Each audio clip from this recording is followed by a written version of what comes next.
Perlu disadari bahwa kebahagiaan sebenarnya adalah sesuatu hal yang bisa kita ciptakan melalui keputusan dan juga pilihan-pilihan kita sendiri.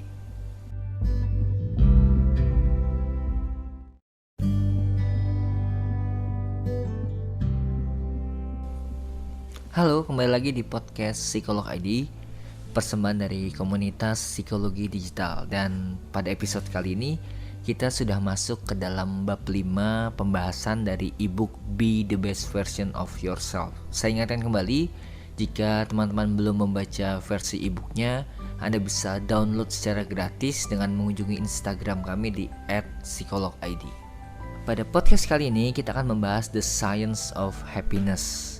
Kebahagiaan memang adalah hal yang sangat personal bagi setiap orang, karena hal yang membuat Anda bahagia belum tentu membuat orang lain bahagia. Begitu juga sebaliknya.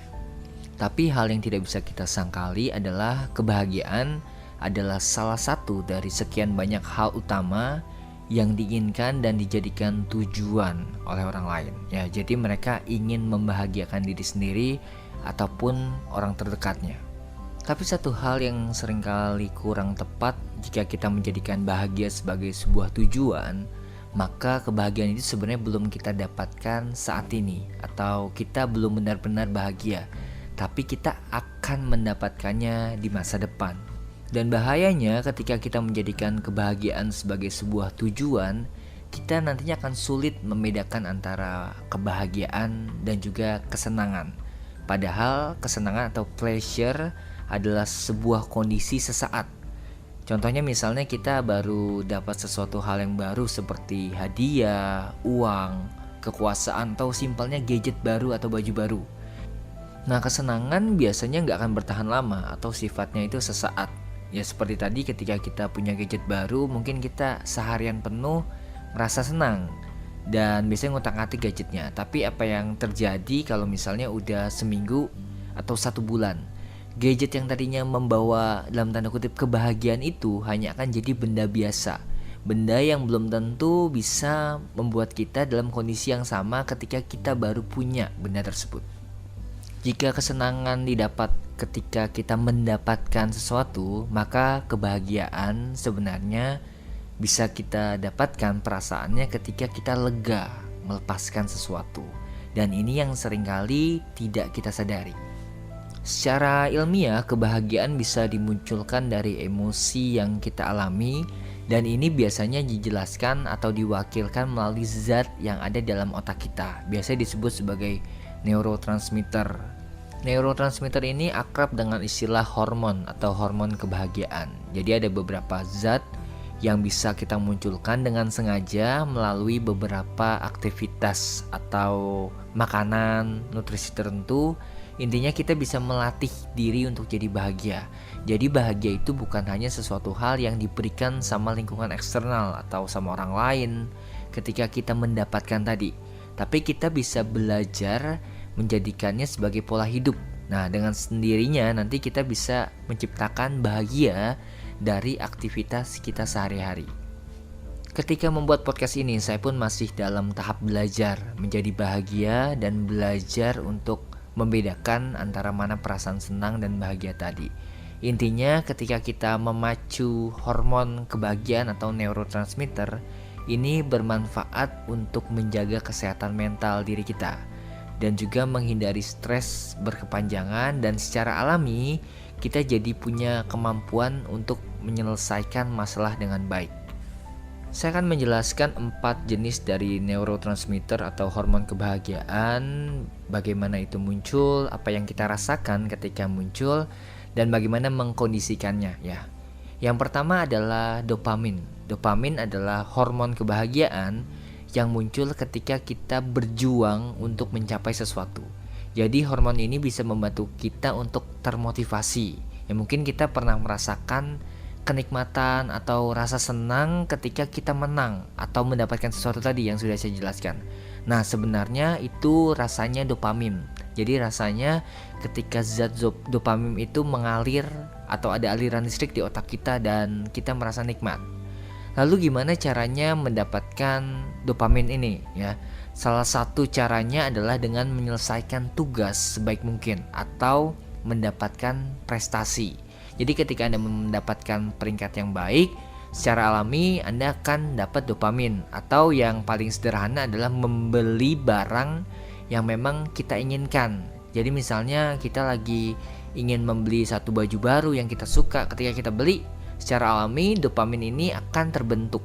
Nah, tapi ada kelemahannya. Nah, dopamin ini seringkali menghasilkan efek nagih atau kecanduan. Makanya beberapa orang yang mengejar dopamin akan cenderung jadi orang yang perfeksionis, workaholic dalam misalnya bekerja ya, dalam mencapai prestasi, dan juga orang yang cenderung suka boros atau menghabiskan banyak penghasilan dan juga waktunya demi mendapatkan sesuatu yang kita inginkan. Intinya kita perlu bijak, karena segala sesuatu yang berlebihan pada akhirnya akan jadi kurang baik ya, bagi diri sendiri maupun bagi orang terdekat kita. Yang kedua adalah endorfin. Jadi endorfin ini adalah hormon kebahagiaan yang berguna untuk meminimalisir rasa sakit. Jadi ini serupa dengan zat yang disebut sebagai painkiller atau penghilang rasa sakit yang biasanya ada dalam tubuh manusia.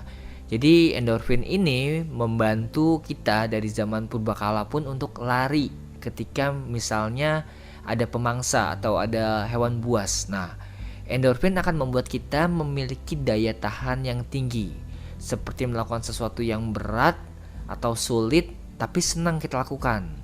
Untuk mendapatkan endorfin secara alami, kita bisa melakukan aktivitas fisik, contohnya misalnya olahraga. Makanya kalau misalnya orang yang suka olahraga itu punya kenikmatan tersendiri ya.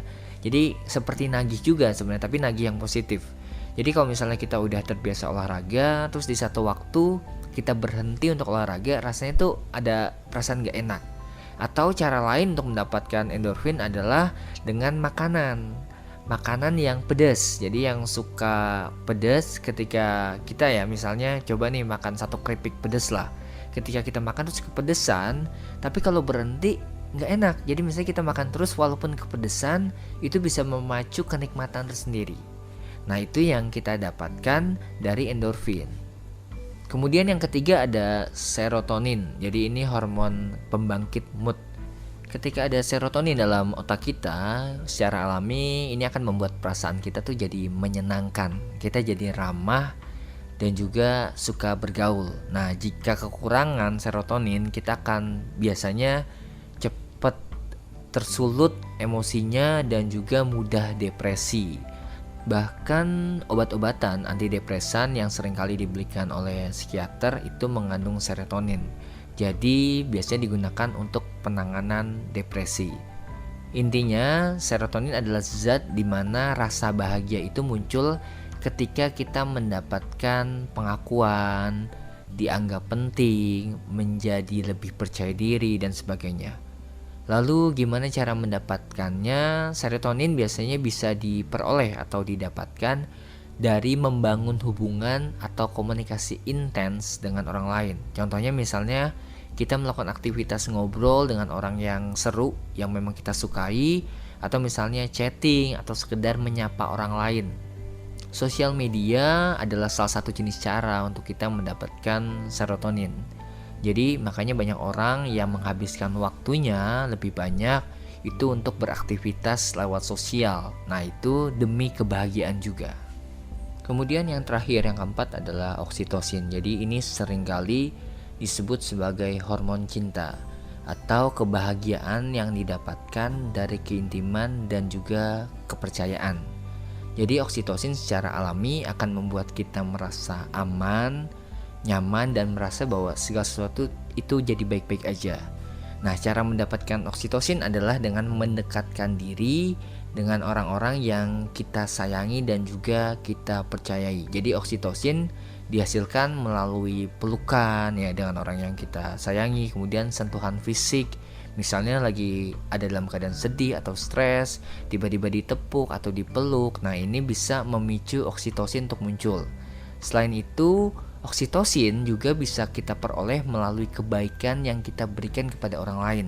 Seperti misalnya kita jadi volunteer, melakukan kegiatan sosial, bermain dengan anak kecil, itu bisa juga merawat binatang atau hewan, dan juga membantu orang yang lagi kesulitan. Intinya, oksitosin adalah kebahagiaan yang bisa kita dapatkan dengan cara membahagiakan orang lain. Sebagai tambahan, salah satu hal yang ingin saya bahas juga adalah bahwa salah satu penyebab terbesar dari ketidakbahagiaan adalah penyesalan di masa lalu dan diri sendiri yang menyimpan banyak sakit hati. Dan ini pun terjadi pada diri saya sendiri. Jadi banyak dari kita yang mungkin tidak bisa memaafkan karena sulit untuk melupakan. Padahal kita harus perbaiki pola pikir kita bahwa kita seharusnya melepaskan, tapi tidak perlu melupakan setiap kejadian di masa lalu. Misalnya ada orang yang punya kesalahan atau masa lalu yang kurang baik, tidak wajib untuk kita melupakannya, tapi melepaskannya itu wajib. Jadi kunci dari kebahagiaan dalam memaafkan adalah melepaskan. Jadi let go-nya itu. Memaafkan bisa jadi sumber kebahagiaan yang cukup besar buat diri kita.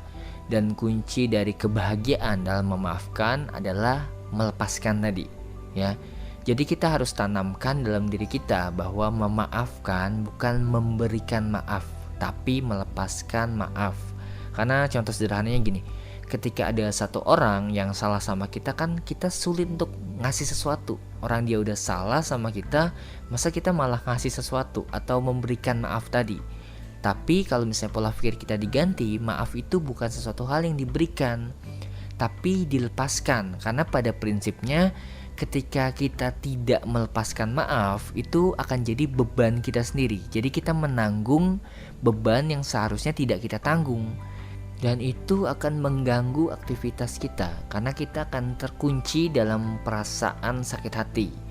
Ketika kita sakit hati, tidak memaafkan orang lain, dan juga menyimpan penyesalan, mungkin bukan hanya orang lain, tapi kejadian yang pernah kita lakukan sehingga kita bersalah.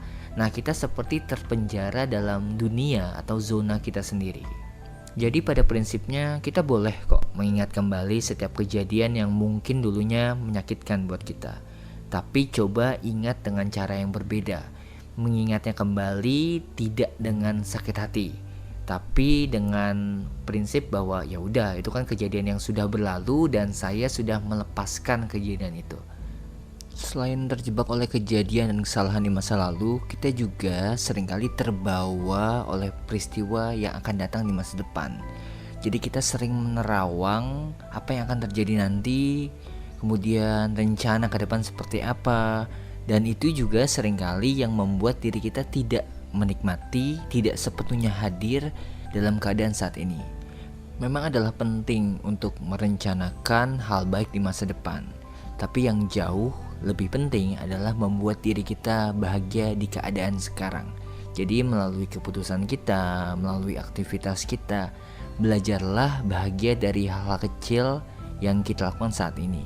Dan salah satu cara paling sederhana untuk jadi bahagia adalah bersyukur dengan apa yang kita miliki dan juga mengupayakan apa yang terbaik dari yang bisa kita lakukan.